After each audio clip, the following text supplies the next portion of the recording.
안녕하세요. 세상을 이롭게 하는 일에 관심 많은 승무원쌤 김용숙입니다. 정말 세상을 이롭게 하는 일의 기초 단위는 단단한 가정, 행복한 가정에서 아이들과 오손도손 잘 살아가는 것, 그것이 국가의 세포 조직 한 가정이 건강한 것이 건강한 국가를 만드는 기초 세포가 아닐까 이렇게 생각됩니다. 하지만 지금은 이혼을 밥 먹듯이 하는 그런 시대가 됐습니다. 이혼율이 OECD 국가 중에서 대한민국이 가장 높다고 그러는 그 수치도 나와 있습니다. 물론 변동은 그때그때마다 좀 다르겠지만요. 이렇게 이혼을 막기 위한 프로그램이라고 저는 생각이 듭니다. 지난 8월 달부터 JTBC에서 방송되고 있는 이혼 숙녀 캠프, 시청률이 그닥 높지는 않습니다만 아마 이 방송을 보시는 분들은 계속 마니아가 있는 것 같습니다. 시청률이 3.1%, 최고 시청률 보통 한 2%대를 유지하고 있습니다. 시사교양 프로그램으로서 시청률이 그다지 낮다고 볼 수도 없습니다. 어쨌든 저는 JTBC의 이 이혼 숙녀 캠프, 굉장히 의미 있고 프로그램을 아주 잘 만들고 있고 이 사회에 꼭 필요한 프로그램이다 이렇게 생각이 돼서 저는 자주 봅니다. 목요일날 10시 반인가에 방송이 됩니다. 목요일날 시간 되시면 한 번씩 챙겨보시기 바랍니다. 재방송도 많이 하고 있습니다. 이 프로그램은 문제 있는 가족들이 신청을 내서 그 이혼 숙녀 캠프에 와서 여러 가지 솔루션을 받는 그런 과정으로 이루어져 있습니다. 그런데 이 솔루션이 아주 구성이 잘 되어 있습니다. 우선 이들의 고민을 다 풀어놓게 하고 이들 삶을 영상을 통해서 다 보여줍니다. 즉 가정의 이런 불상사들을, 바람직하지 않은 모습을 시청자들에게 보여준다는 것은 용기가 필요한 일입니다. 그럼에도 불구하고 이들은 그 모습을 낱낱이 다 보여주면서 상담을 하기 시작합니다.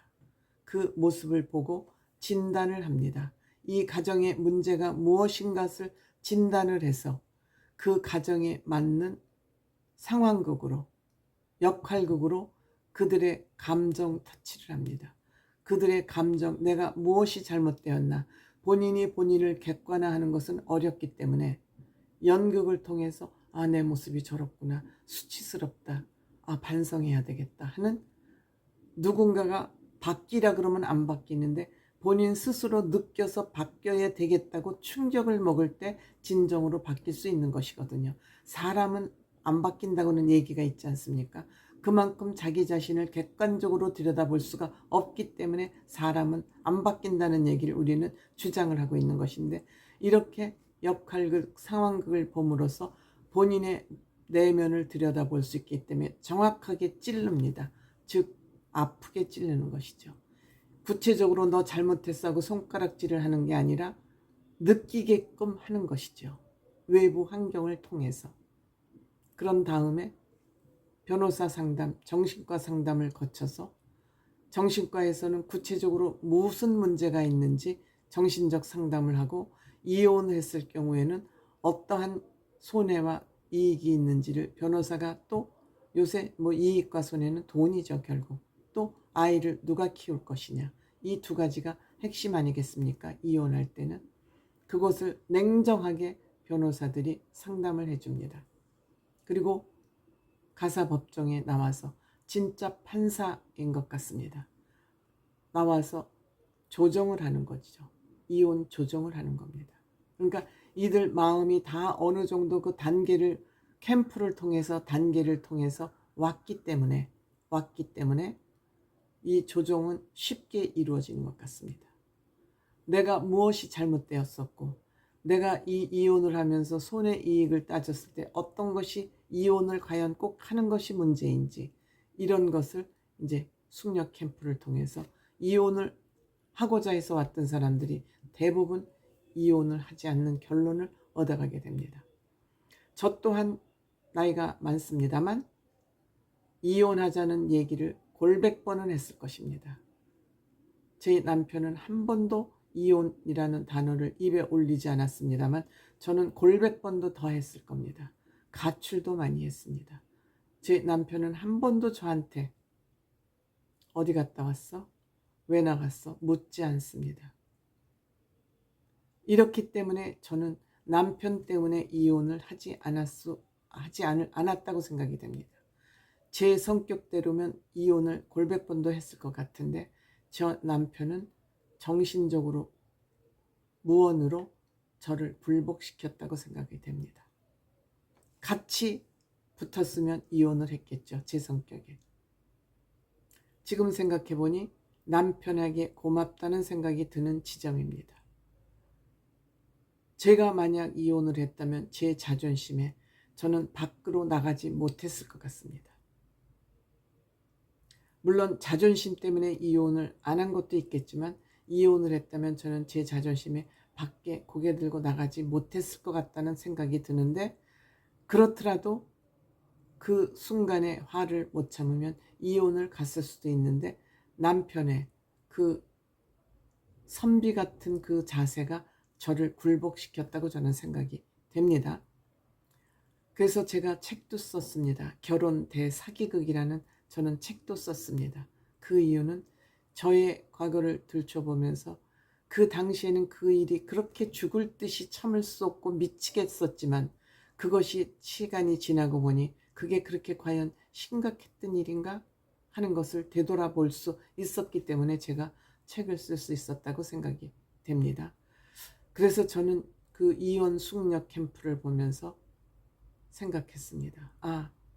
이혼을 할 때는 서로 손가락질을 하면서 네 탓이라고 하지만 과연 네 탓일까? 네 탓만으로 이혼을 하게 될까? 저는 그렇다고 생각하지 않습니다. 저는 이혼까지 간 경우는 둘 다 나쁘기 때문에 라고 생각됩니다. 저 같은 경우에는 나는 나쁜 여자였지만 남편이 나쁘지 않았기 때문에 이혼까지는 안 간 겁니다. 저는 그렇게 생각합니다. 그래서 제가 어떤 한 신문에 칼럼을 쓸 때도 이혼 7거지약이라는 그러한 주제로 칼럼을 쓴 적이 있습니다. 그것은 도대체 이혼을 하지 않고는 못 베기는, 반드시 이혼을 해야 되는 그 경우를 제외하고는 둘 다 나빴을 때 이혼을 한다. 이런 생각이 들었기 때문입니다. 제 경험에 비추어서 든 생각입니다. 즉 이혼을 반드시 해야 되는 경우는 습관적인 도박, 외도, 이거는 참으면 안 된다고 생각합니다. 또한 도벽, 남의 물건을 습관적으로 훔치는 사람, 알코올 중독이면서 병원에도 안 가. 그리고 매번 때려 박살을 해. 때리고 집안을 부수고. 마약 중독. 그리고 틈만 나면 인격적으로 모독을 하면서 무시를 해. 그리고 경제활동을 고의적으로 안 해.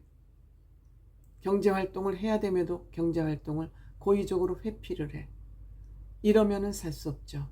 이러한 경우를 제외하고는 다 내 욕심에 충족되지 않는다는 것 때문에 성격 차이를 앞세워서 이혼을 하는 거 아닌가 이렇게 생각됩니다.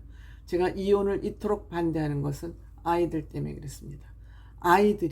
결손가정의 아이들은 늘 어두운 한 가슴을 안고 살아갈 수밖에 없습니다. 늘 나는 이혼한 가정의 아이들, 나는 아빠가 없어, 나는 하는 엄마가 없어, 다른 집 아이들은 다 행복한데 나는 불행해 하는 마음을 늘 마음에 담고 살아갈 수밖에 없습니다. 왜 어른들의 잘못으로 아무 이유 없이 원인 없이 이들이 불행을 겪어야 되냐는 것이죠.